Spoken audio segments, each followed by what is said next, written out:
Welcome to GGL news. Gonegandla Dasami ఉత్సవాలపై అధికారులతో సమీక్షా సమావేశం నిర్వహించిన ఎమ్మెల్యే. గోనెగండ్ల SS ట్యాంకు 2.5 కోట్లతో మైక్రో ఫిల్టర్ బెడ్లు ఏర్పాటు, 10 లక్షల వ్యయంతో మైనార్టీ కాలనీకి పైప్ లైన్. కర్నూలు జిల్లా గోనెగండ్ల మండల పరిషత్ కార్యాలయంలో ఎమ్మెగనూరు ఎమ్మెల్యే BV జయనాగేశ్వరరెడ్డి ఈ నెల 12-13 తేదీల్లో జరుగుతున్న శ్రీ చింతలముని నల్లారెడ్డి స్వాముల దశమి ఉత్సవాలపై మండల స్థాయి అధికారులతో సమీక్షా సమావేశాన్ని నిర్వహించారు. అనంతరం గోనెగండ్ల ప్రభుత్వ ఆసుపత్రిని ఆయన ఆకస్మిక తనిఖీ చేపట్టారు. ఎమ్మెల్యే జయనాగేశ్వరరెడ్డి మాట్లాడుతూ శ్రీ చింతలముని నల్లారెడ్డి స్వాముల దశమి ఉత్సవాల్లో ఎలాంటి లోటుపాట్లు లేకుండా ప్రశాంత వాతావరణంలో నిర్వహించుకునేలా రూట్ మ్యాప్ సిద్ధం చేయాలని, పోలీస్ బందోబస్తు మధ్య చర్యలు తీసుకోవాలని పోలీసులకు సూచించారు. సమ్మర్ స్టోరేజ్ ట్యాంకుకు 2.5 కోట్లతో నూతన ఫిల్టర్ బెడ్లు, దనబండ వీధికి 4 ఇంచుల త్రాగునీటి పైప్ లైన్ ఏర్పాటు చేయాలని, 10 లక్షల వ్యయంతో మైనార్టీ కాలనీకి పైప్ లైన్ ఏర్పాటు చేయాలని అధికారులకు సూచించారు. దశమి ఉత్సవాల్లో విద్యుత్ అంతరాయం లేకుండా, విద్యుత్ సమస్య తలెత్తకుండా అధికారులు అతిథులకు ఇబ్బంది కలగకుండా శానిటేషన్, బ్లీచింగ్ పౌడర్ చెల్లి ఏర్పాట్లను పరిశీలించాలని EO RD సర్పంచ్కు సూచించారు. గోనెగండ్ల ప్రభుత్వ ఆసుపత్రి గత ప్రభుత్వం నిర్లక్ష్యంగా సిబ్బంది కొరత స్థాయి తగ్గిందని, సీఎం చంద్రబాబు దృష్టికి సమస్య తీసుకువెళ్లి ప్రభుత్వ ఆసుపత్రి రూపురేఖలు మార్చేలా చర్యలు తీసుకుంటామన్నారు.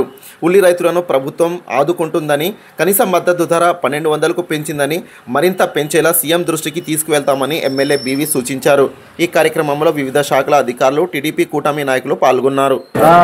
రానున్నటువంటి చింతలముని దశమి పండుగకు గోనెగండ్ల మండలమే కాకుండా ఎమ్మెగనూరు నియోజకవర్గ ప్రజలందరూ కూడా ఆ పండుగ శుభాకాంక్షలు తెలియజేస్తూ ఈరోజు గోనెగండ్లలో ఏదైతే చింతలముని స్వామి ఆ యొక్క దశమి కార్యక్రమాలకు జరగాల్సిన అన్ని ఏర్పాట్లని సమీక్ష చేయడం జరిగింది అధికారులతో. అక్కడ వచ్చేటువంటి భక్తాదులు కానీ, అదేవిధంగా గ్రామస్తులు కానీ, అతిథులు కానీ, బంధువులు కానీ ఎక్కువగా ఆ పండుగకు వచ్చేటువంటి సమయం కాబట్టి ఏదైతే ఇటు శానిటేషన్, డ్రింకింగ్ వాటర్ సప్లై, అదే రకంగా ఉన్నటువంటి ఇతరత్ర ఏర్పాట్లన్నీ కూడా సవ్యంగా చేయాలని చెప్పి సమీక్ష చేయడం జరిగింది.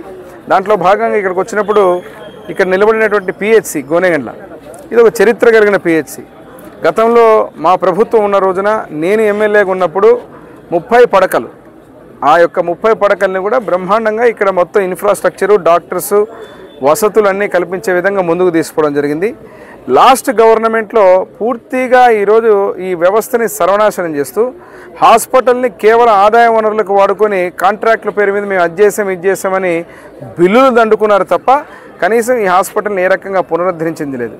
ఈరోజు జనరల్ పాలసీ మ్యాటర్లో PHCలన్నింటినీ కూడా డిగ్రేడ్ చేసి ఎక్కడైతే స్టాఫ్ ఏదైతే తక్కువగా ఉంది, డిమాండ్ తక్కువగా ఉందో వాటన్నిటిని కూడా చర్యలు తీసుకోవడం జరిగింది మన ప్రభుత్వం వచ్చాక. ఇప్పుడు మనం చూశారు ఎమ్మెగనూరులో 100 పడకల ఆసుపత్రిగా మనకున్నటువంటి ఆసుపత్రిని ప్రమోట్ చేస్తూ ఎక్కడైతే ఉన్నటువంటి PHCs కూడా ఇవన్నీ కూడా ఎక్కడ సక్రమంగా ఈ డిమాండ్ లేకపోవడం అనేది దాన్ని తీసుకొని దృష్టిలో పెట్టుకొని డిగ్రేడ్ చేయడం జరిగింది. కానీ ఇక్కడ గోనెగండ్లలో హైలీ డిమాండెడ్ ఉన్నటువంటి PHC ఇది పేరుకు ప్రైమరీ హెల్త్ సెంటర్, కానీ ఇది ఆల్మోస్ట్ ఒక MCH లాగా ఉన్నటువంటి హాస్పిటల్.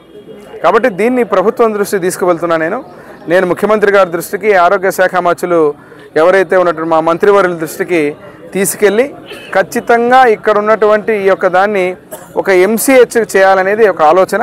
దీన్ని MCH చేస్తే ఇక్కడ ఉన్నటువంటి మనకు ఇటు గైనకాలజీ కావచ్చు, ఏదైతే మనకున్నటువంటి ప్రసవాలు కావచ్చు, క్రిటికల్ కేర్ కూడా ఏదైనా జరిగినటువంటి అన్ని వసతులు, ఇన్ఫ్రాస్ట్రక్చర్, వైద్యం అందించేటువంటి పరిస్థితులు లేవు. పూర్తిగా ఇప్పుడు డాక్టర్ గారు ఉన్నారు, బట్ ఆన్ కాల్ అనేది, ఆన్ కాల్తో పాటు ఇక్కడ ఉన్నటువంటి వారికి కూడా హ్యాండ్స్ లేకపోవడం ఉంటే చాలా ఇబ్బంది అనిపిస్తుంది. ఈరోజు చూస్తున్నారు కనీసం ఆపరేటర్ ఎవరైతే ఉన్నారో OP ఇక్కడ దగ్గర 200 మంది ప్రతిరోజు వచ్చేటువంటి OP ఇక్కడ. ఇటువంటి OPలో కనీసం పేర్లు రాసుకోవడానికి కూడా వ్యక్తులు లేకపోతే డాక్టర్గా ఒకరుండి కొంతమంది లీవ్లో ఉన్నారు, కొంతమంది మెటర్నిటీ లీవ్ అని పోయారు. ఇలా పలు రకాల కారణాలతో ఒకే ఒక డాక్టర్ గారు ఇవన్నీ చూడాలంటే కూడా చాలా ఇబ్బంది. వీటన్నిటిని కూడా ప్రభుత్వం దృష్టి తీసుకెళ్లి ముఖ్యమంత్రి గారి ఆశీర్వాదంలో మళ్ళీ గోనెగండ్ల PHC ఏదైతే ఉందో పూర్వవైభవం తెచ్చే విధంగా దీన్ని ఒక పద్ధతి ప్రకారంగా గోనెగండ్ల హెడ్ క్వార్టర్లో దాదాపు ఇక్కడ ఉన్నటువంటి కోడుమూరు కానీ, ఇటు నుంచి గోనెగండ్ల కానీ, పెద్ద మండలం, ఇక్కడ ఉన్నటువంటి ప్రతి ఒక్కరు కూడా ఇక్కడికి వచ్చేటువంటి పరిస్థితి. కాబట్టి దీని మీద చర్యలు తీసుకొని ఒక కార్యాచరణ చేసుకొని మళ్ళీ దీనికి అద్భుతంగా పూర్వవైభవం తెచ్చే విధంగా ముందుకు తీసుకెళ్తామని తెలియజేస్తూ సెలవు.